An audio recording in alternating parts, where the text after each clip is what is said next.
गोर लगै छी, अपने सबके मिथिला संस्कार पर स्वागत करै छी। अपने सबके सामा के कथा दऽ रहल छी। सामा के छली, किया लोग भाई बहन के सामा के नाम से संबोधित केलकै, सामा किनकर बेटी किनकर पोती छलखिन से एकटा अपने सबके सामा के कथा दऽ रहल छी से सुनबै। द्वापर युग जखन एलनि, कृष्ण के जन्म भेलनि, कृष्ण के राज भेलनि, तऽ कृष्ण के बेटा जे रहथिन से प्रद्युम्न, आ प्रद्युम्न के बेटा जे रहथिन से हुनकर कृष्ण के पोती रहथिन सामा। कृष्ण के पोती जे रहथिन से सामा रहथिन। हुनकर भाई एकटा साम्य रहनि, जे सतभैया कहै छियै, जे सतभैया के जे अपने सब बनबै छी से हुनकर भाई साम्ब रहनि। कहीं साम्ब महाबाय, तऽ साम्ब हुनकर भाई रहनि, आ सामा जे रहथिन से कृष्ण के पोती आ साम्ब हुनकर पोता रहनि। सब गोटा रहैत रहथिन। एकटा चकेबा जे छथिन से चकेबा ब्राह्मण रहथिन, ऋषि रहथिन। ओ जे सामा रहथिन से धर्म विचार के रहथिन, वृंदावन में जाथिन, आ वृंदावन में ओ चकेबा जे रहथिन ऋषि, हुनका संगे जाथिन, खेल कूद करथिन, हुनका संगे अपन घूमि फिर कऽ अबथिन। गलत किछु नहीं रहन, लेकिन हुनका संगे अपन उ रहथिन मुनि, हुनका आश्रम में ओ जाथिन, हुनकर सार सर सफाई सब कह देथिन। कृष्ण के पोती रहथिन, उ अनिरुद्ध के बेटी रहथिन। उ तऽ कहथिन कि जे जा कऽ हुनका सर सफाई सब कऽ देथिन, सबटा अपन करऽ लगथिन। इहे सब देखते देखते गाँव में, घर में, भगवान में, सब में एकटा के चुगलखोर जरूर रहैया। गाँव घर में नहीं देखे छियै जे नारद जका चुगला जका जे एम्हर के बात एम्हर, एम्हर के बात एम्हर करत। कते लोग के आदत ये जे पेट के भात पच जात लेकिन बात नहीं पचत, चाहे औरत रहो चाहे मर्द रहो। लोग तो कहे छी कि औरते के पेट में बात नहीं पचे छी, लेकिन नहीं, मर्दो कते के ये जिनका पेट में बात नहीं पचे छन। एम्हर के बात एम्हर आ एम्हर के बात एम्हर करैत रहै छथि। एहिठमन सुनलथि मीडिया जाका, ओहिठमन जाके कहलथि। तहिना हुनका राज में, कृष्ण के राज में जे एकटा रहथिन से बड्ड चुगलखोर, चुगला नाम के रहन। चुगल एकटा ब्राह्मण रहथिन। ब्राह्मणों जे कहबै नहीं से कखनो कखनो बड्ड गलत काज कऽ दैया। चुगल ब्राह्मण जे रहथिन से बड्ड चुगलखोर। उ कोनो चीज ककरो देखथिन तऽ चट से जाके कह देथिन। आब सामा के जे देखथिन, चकेबा मुनि रहथिन, हुनका लग में जाइत अबैत ई बात कहि कऽ जाकऽ हुनका से कृष्ण के जाकऽ दरबार में कहि, दरबार जखन लगन दरबार में जाकऽ कहि देलखिन जे अपने के जे पोती अइ से हुनका गलत संपर्क अइ चकेबा ब्राह्मण से। चकबा ब्राह्मण जे वृंदावन में अइ हुनका चकबा ब्राह्मण से गलत कोनो संपर्क अइ। ई बात सुनलथि कृष्ण, हुनका बड्ड क्रोध एलनि, बहुत तामस भेलनि जे देखू तऽ हमर पौत्री भऽ कऽ ई चकबा ब्राह्मण के संगे की छनि। नहीं पुछलखिन, नहीं छलखिन। पट कृष्ण की केलखिन, श्राप दऽ देलखिन जे जो तो वृंदावन में चिड़िया भजो, तो चूड़ा चुनमुन भजो, तो आ चकबा जे ब्राह्मण छै से दुनू चिड़ै भजो। आब ई चिड़ै भऽ गेल।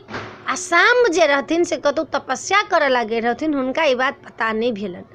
जखन हुनका श्राप दऽ देलखिन कृष्ण, आब तऽ सामा जे रहथिन से चिड़ै भऽ गेलखिन। ओहिला भैया बड्ड तकनीक बनैया, झाँझुर कुकुर सब बनैया, चिड़िया चुनमुन सब बनैया, चिड़ै भऽ गेलखिन। चकबा जे रहथिन ब्राह्मण रहथिन, ओहो भऽ गेलखिन चिड़ै। ओहि वृंदावन में अपन रहऽ लगलखिन, दुनू पेड़ पेड़ डाल डाल सब घूमथिन फिरथिन। आ 12 साल के हुनकर भऽ गेलनि, 12 साल 12 वर्ष के हुनका दऽ देलखिन श्राप। 12 वर्ष तक तो चिड़िया रहिए। आब ओ डाल डाल पात पात पर सब पर करथिन।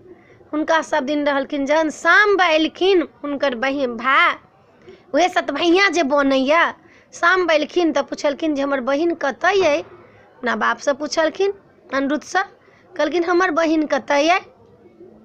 कहलखिन अहाँ के बहिन के एना एना बात छला जे हुनकर बाबा कृष्ण बाबा दादाजी श्राप दऽ देलखिन हँ। कहलखिन ई तऽ बहुत गलत भेल, हमर बहिन तऽ एहन नहीं अइ। आब हुनकर मुक्ति कोना प्राप्त हेतनि, केना ओ मनुष्य रूप में जन्म, देवता रूप में जन्म लेथिन, केना कऽ हुनकर चिड़ै के जीवन जे छनि से छुटतनि, पक्षी के जीवन जे छनि से हुनकर छुटतनि, से आब हम एला की करू। कहलखिन कृष्ण भगवान के कहलखिन कि जे अपने तऽ बिना चुगलखोर के कहलक ई बात, तऽ ई चुगल ब्राह्मण छै से कहलक। कहलखिन गेलखिन पता सौंसे वृंदावन में लगेलखिन, सौंसे पता लगेलखिन, कहलखिन नहीं हुनकर तो मुनि छलखिन हँ, हुनका आश्रम में अबै छलखिन हँ, बातचीत करै छलखिन, हुनका नीक लगै छलनि, बातचीत करै छलखिन, हुनका कोनो गलत संपर्क नहीं छलनि। बिना सोचने समझने सामा के श्राप चुगलखोर देबऽ लगलखिन। चुगला जे ब्राह्मण रहथिन से सामा के चाहथिन, लेकिन सामा नहीं रहथिन ओहन, सामा सती रहथिन। आब हुनका कोना कऽ कऽ एहि यौन से हुनका मनुखक यौन बनबियन, कोना कऽ कऽ देवता के यौन बनबियन, पक्षी के यौन से। आब तपस्या करऽ लगलखिन, कहलखिन तपस्या करू। तपस्या केलखिन सप्तऋषि के, सप्तऋषि प्रसन्न भेलखिन, कहलखिन अहाँ की मांगै छी? कहलखिन हमर बहिन जे अइ से वृन्दावन में पक्षी के यौन में भऽ गेलै, हमर बाबा श्राप दऽ देलखिन हँ, तऽ हमरा आब कोन उपाय करू? तऽ कहलखिन अहाँ तपस्या केलहुँ हँ तऽ हम तऽ ई देब जे अपना अहाँ कृष्णक तपस्या करू, एक बेर अपना बाबा के तपस्या अहाँ करू। सप्तऋषि देखा देलखिन हँ। आब उ नमो भगवते वासुदेव के तपस्या करऽ लगलखिन हँ। सांब तपस्या करैत करैत प्रसन्न भेलखिन हँ कृष्ण। कहलखिन अहाँ वर मांगू। कहलखिन हम इहे वर मांगै छी जे वृन्दावन में हमर बहिन जे पक्षी के योनि में अइ से हुनका अहाँ मुक्त कऽ दियौ, न चकेबा ब्राह्मणों के मुक्त कऽ दियन, जे हमर बहिन कोनो गलत नहीं अइ, जे अहाँ मुक्त कऽ दियन। कृष्ण के जखन ई बात के पता लगलनि हँ तऽ कृष्ण की केलखिन हँ, ए मस्त कहलखिन हँ, हुनका मुक्ति प्राप्त भऽ गेलनि हँ, हुनका मुक्ति प्राप्त भऽ गेलनि हँ। आ मुक्ति की कहै छनि, हुनकर यौन जे छनि पक्षी वाला से छूटि गेलनि हँ। सामा जे सुन्दर छलखिन, एकदम सामा सन के, जे लोग कहै छै सामा सन के सुन्दर छा, सामा सन के सुन्दर भऽ गेलखिन हँ। चकवा जे छथिन ब्राह्मण मुनि, से ब्राह्मण सुन्दर राजा के रूप धारण भऽ गेलनि हँ। हुनका चुगला के श्राप देलखिन हँ कृष्ण, जे तो जिंदगी भरि चुगलखोर करबे तो एहिना तोहर जीवन जेतौ। आब सामा के वृन्दावन से जे लेथिन बाबा तऽ बड़ बरियाती सबटा आयल, ओही में झाँझुर कुकुर मलिनिया फूलबाली लड्डू बाली सब लऽ कऽ अयलै, जे सामा एलखिन हँ घर। सामा एलखिन हँ घर तऽ सामा एलखिन हँ घर तऽ हुनकर बाबा देलखिन हँ ओहि दिन हुनका वरदान, जे कार्तिक महीना के खरना जे होइए तऽ खरना अहाँ के चौठ के होइए, आ पंचमी के सँझुका अर्घ होइए, षष्ठी के भोरका अर्घ होइए, सप्तमी के। तऽ अहाँ के जे खरना दिन छठि के जे खरना होइए, ताहि दिन जे माटि कोरि के आयत आ हुनकर स्वरूप बनायत, सामा के स्वरूप बनायत, चकेबा के स्वरूप बनायत। मुनि के देलखिन हँ वरदान, चकबा संग विवाह कऽ देलखिन हँ सामा के, आ वरदान देलखिन हँ कि सामा चकेबा सतभैया, सांब भैया जे कहै छियै से सतभैया, ई सब जे बना कऽ हुनकर स्वरूप के 10 दिन तक पूजा करत, हुनकर भाई बहिन के कखनो प्रेम नहीं हटतनि, आ भाई के औरदा बनल रहतनि, भाई के औरदा कखनो छीन नहीं हेतनि। बहिन हुनका नाम धऽ कऽ गीत गेथिन, बहिन हुनकर नाम से गीत गेथिन तऽ हुनका भाई के औरदा बढ़तनि।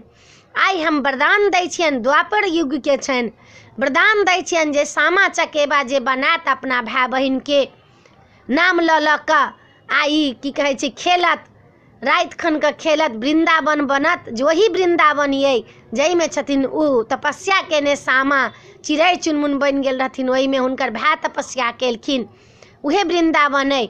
आ चुगला के श्राप देलखिन, रे चुगला तो तेहन चुगला भजो जो तोरा सन लगेतौ आ सब जरेतौ सामा में, जे चुगला के जरबैया झरकबैया। हुनका भाई के बड़ औरदा बढ़ैया, हुनका भाई के कोनो सक्षम नहीं है जे औरदा नहीं बढ़त। भाई के जे भाई बहिन छथि से जरूर सामा बनाओ, बाहर छी तैयो बनाओ आ खेलू, ई जरूर खेलू सामा। जिनका भाई नहीं छनि से सामा के मानथिन कि हे माता हमरा भाई देव, तऽ हम सामा जे बनायब तऽ उपास कऽ के बनायब,